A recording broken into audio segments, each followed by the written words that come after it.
Hi everyone and happy Halloween. Well, it's not Halloween yet. It's just, well, I probably will record on Halloween. But anyways, I'm Kyle Brown. If you don't know me, if you do know me, I just keep on repeating my name over and over again because I like my name, I guess. But we're here today to talk about Silent Hill 2. Why?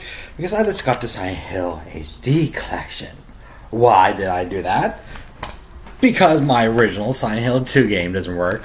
Yes, this is the original Silent Hill 2 game for the Xbox, as you see right here. And my PlayStation 2 doesn't work, so I can't play my Silent Hill 3. So I was very, very sad. And I was crying all day. And I just have to have my Silent Hill. So I got the HD collection. And I started playing Silent Hill 2. And it started making me think, did Silent Hill 2 ruin Silent Hill? Okay, let's start from the beginning. No, literally. Let's start from the first Silent Hill game. The first Silent Hill game, I never played it, but I've seen Let's Play videos, I've seen people review it, people talk about it, rag on and on about it, as being one of the scary Silent Hill games. And I have to disagree what I've seen from Let's Plays. Mostly as where most of my opinion comes from first Silent Hill games, is Let's Play videos. One of my favorites is actually, well, ask me who my favorite Let's Player is, and I will send you a link. But the first Silent Hill, it's creepy for it's different than survival horror that was going on back at that time. Resident Evil, it's different. It does something new, and applaud new stuff. I love new stuff. And I did play Resident Evil 2, and I just could never beat it, though. Never ever could. The controls were awful. I remember the camera was awful. But for Silent Hill, what I've seen from it, I never played this. I can't say anything about the controls, but the camera angles are not too bad. But the first Silent Hill really did something new, and besides being what Silent Hill is today, the first Silent Hill actually started with a good protagonist, Harry Mason. He was a father going out and to Silent Hill to search for his daughter. He was taking his daughter to Silent Hill for vacation. Yeah, what do you think of vacation? Why not Silent Hill? Don't go to Silent Hill. But he did not know there was horrible, horrible things going down the Silent Hill. And when he got in a car crash, he wakes up finding his daughter's missing. So he goes through hell and back to find his daughter. And spoiler alert, he does not find his daughter. See, there was a cult going on that ruined Silent Hill, and this whole nightmare that he's living through is actually a little girl's nightmare that he's living through. And a lot of other stuff, and he gets a brand new baby, and he runs off. He's considered one of the most awesome Silent Hill characters ever. Yes, Harry Mason. He will kill gods among men. Let's go Silent Hill 2. Silent Hill 2 is my personal favorite. So when I say the Silent Hill 2 ruined the Silent Hill franchise, I don't mean the game itself. The game itself is beautiful, it's freaky, it's 10 times more creepy than first Silent Hill, what I've seen from Let's Play of first Silent Hill. Silent Hill 2 kicks it out of the park. Silent Hill 2, the Silent Hill 2, people. It's very different. It stars James Sutherland, I believe. I ain't played it 100,000 times. I should know his last name by now. But he goes to Silent Hill because he gets a letter from his wife, who's been dead for years, I guess. And he goes to hell and back to find her. Well, here's an interesting thing. And this is a big time spoiler, so if you have not played Silent Hill, try to find it. Xbox 360 will play Xbox games, so get Silent Hill 2 for Xbox. You'll find it on eBay or something and play it. Then come back here and we'll compare notes. But James is the first protagonist who is broken. Yes, he is a broken protagonist. He's done something horrible. He's done something unimaginable before he came to Silent Hill, and now he has to pay for it. He has to be punished because he did all that. And actually what he goes through in the game actually makes him such a great and enjoyable character. Because when we're first playing it, we don't know that James is a broken man. You're like, okay, his wife is supposed to be dead. Well, maybe it's kind of like how Silent Hill 1. He's willing to go hell and back to find his wife type of thing. He's a great man, and you realize at the end he's a horrible man. You don't know why you're rooting for him throughout the whole game. Well, it's because you see the transitions, see his character change, and you really see what he puts himself through to find his dead wife. And that made us go, man, I wish I was this dedicated, someone I love dearly. And then you're like, he's a horrible man, a sick, horrible man. And then we go to Silent Hill 3, but we're going to talk about Silent Hill 2 a little bit more because Silent Hill 3 changes and actually brings a good protagonist back. And Silent Hill 4 actually brings a whole new protagonist and does a Silent Hill 1 thing that you don't know this guy. He goes in and he goes through all this hell, and we don't know why he's going through all this hell. Because it's someone else's nightmare, we don't know. I'm not being it. I only seen displays of it, so. But, however, there's other Silent Hill games that I have played and not really liked. And it actually does keep on going back to the first Silent Hill. The second Silent Hill game, I'm sorry. Keeps on just going back to Silent Hill 2. A game I absolutely love. So you have Silent Hill Homecoming that you see Pyramid Head, and you're like, why is there Pyramid Head in here? You see the movie, there's Pyramid Head, and you're like, why is there Pyramid Head here? You go to Silent Hill 3, there's sexy nurses, you're like, why is there sexy nurses in there? Then you go to Silent Hill Movie, and there's sexy nurses, you're like, why is there sexy nurses in there? Then you go to Silent Hill Homecoming, and there's sexy nurses, you're like, why? Why are you just ripping off Silent Hill 2? Silent Hill 2 did it for a reason.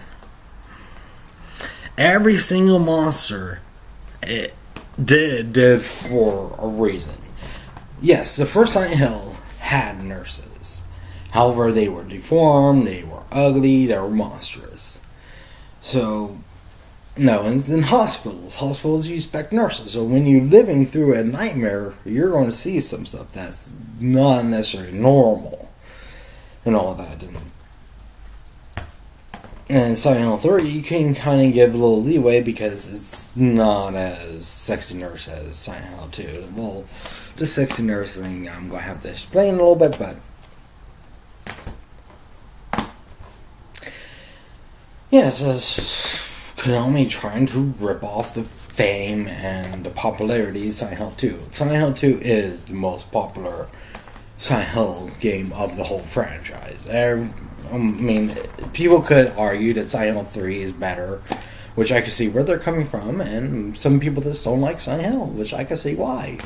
They're like, I'm a Resident Evil fan. I'm like, okay, good luck being jump scared all day. But I'm a Silent Hill person. I love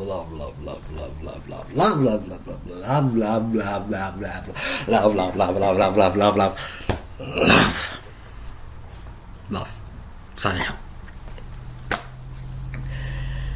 Okay, let's go back to explaining a little bit about Pyramid Head and the sexy nurses. See, and this is big giant spoilers, so like I said again, if you have not played Silent Hill 2, Go out there and play it. It is a great, great, great game. But the whole thing of all these monsters have to do with James and his own mentality and his own nightmares. You're living out your own nightmares and everything. And if you look at the I like call them straight-jacket men because they look like they're in straight-jackets. They're very slender. They have very long legs, kind of feminine-ish, and they also are wrapped in their own skin, like straight-jacket, which represents James's sexual repression. Yeah, this is interesting, isn't it? We're going to talk about sex. Your repressions. Well, let's see. James's wife was very, very sick for a long time, and he was a dedicated husband. He was a good husband, never cheated on her or anything. But being that she was sick that whole time, and he's just doesn't get any human connections. As humans, we need connections. We need intimacy. And he never got that because she's sick. So it's understandable. However, as humans, we also can be selfish at times. So in that, he gets a lot of sexual frustration and sexual repression. That he holds all this energy within him. And Silent Hill lets that darkness out. And he has to basically see the ugliness that he has built in himself out in real life. So you see the nurses with basically their dresses almost like their skin wrapped around them, like almost like the straitjacket man, but it's a little more covers the body, curvier and curvier, and very it has to do with his sexual repressions, his frustrations and everything. You see a lot of cleavage and slow cut shirts and everything, but the face is all disoriented, and that's the ugliness of everything that he has repressed. And even a boss that you have to fight, it's called Hungry Lips, and the lips are, well, any kids watching this, please look away. Are actually between these legs. It's kind of it's a mature game, people. It's very psychological play here. I'm talking as an adult, hopefully to other adults here. It builds a lot of debate, controversy, and great psychological breakthrough. That's what Silent Hill 2, Silent Hill 1, Silent Hill 3 did greatly, was break down the psychological meat, basically. So we'll be able to see everything that goes inside people's heads and what they hold in as ugly, and this lets it out. Then you also see these mannequins. They're called mannequins, and they have no legs. They're just basically ladies' torsos from the waist down. Oh, sorry, you know me, I just burp a lot. But it's this ladies' torsos from the waist out, and then just glue them together, and they look like mannequins. So you just see the legs like fighting against you, but the legs are very feminine, very slender, and also again has to do with his sexual repressions and everything. But let's go to the meat. Main guy, my favorite like monster ever is the scariest like thing you'll ever see if you ever play Silent Hill is Pyramid Head. And this is a big giant spoiler, like I said. If you've not played it, play it now. Pyramid Head is the pinnacle of James's punishment. He's there to punish James, and the thing is, Pyramid Head is not a part of Silent Hill. He's a part of James. James only got the idea of Pyramid Head by seeing a painting in the museum of Silent Hill. So yes, you could argue that he's a part of Silent Hill. However, no other person has seen this painting beyond James, to my knowledge.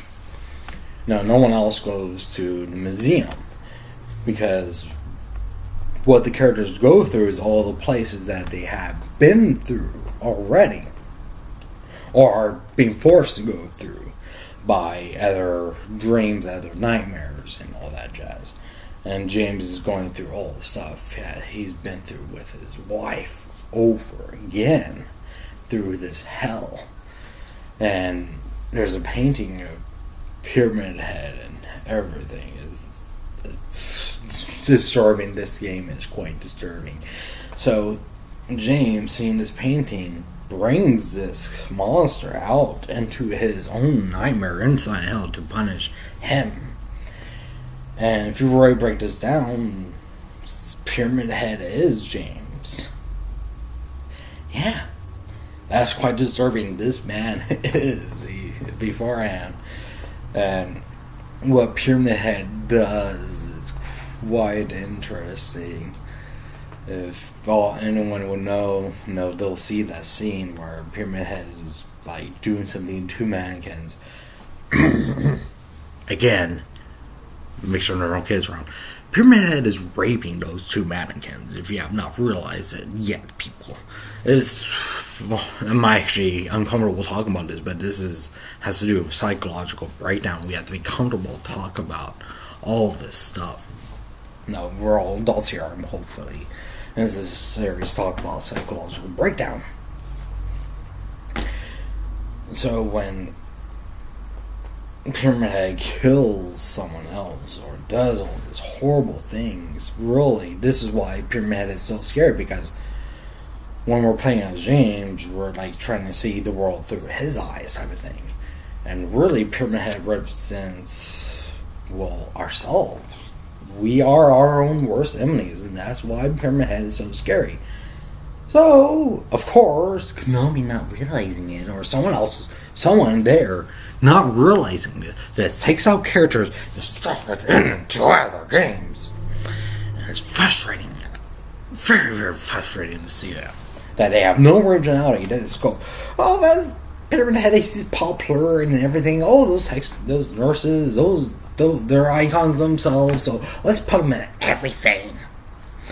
And even games that don't have Pyramid Head have a, like Silent Hill Origin has a Pyramid Head-esque monster that taunts the main character. I only played 5 minutes of it, and I just watched reviews. I did not like it.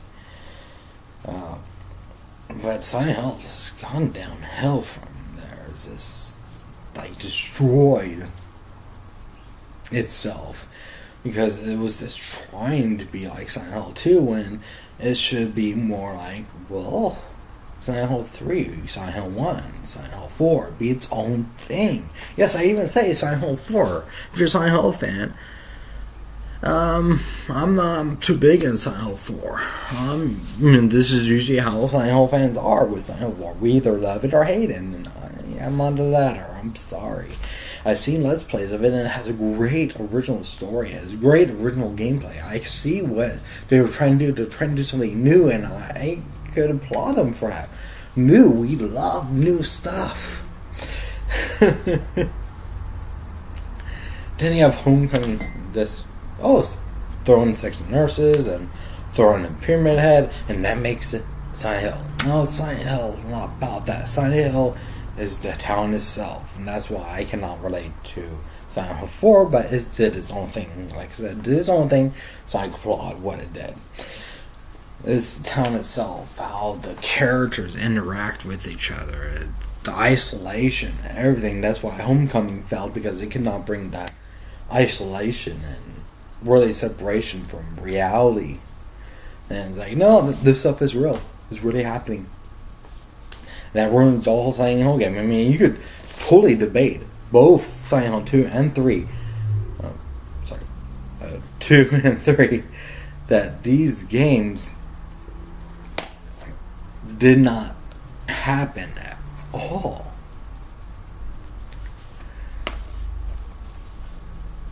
No, It is a strange thing. No, you could debate that both these are just dreams. No, in Silent Hill 3, even a character was talking to the main protagonist, Heather, and she's like, "Oh, there's monsters everywhere," and he goes, "That's how you see them? That's how what you think they are?" And no, it kind of brings that in mind that he might be people. She might just be going crazy and killing people. But however, you see Homecoming, say, no, this stuff is real. It's really happening. No doubt about it. And that ruins the whole thing.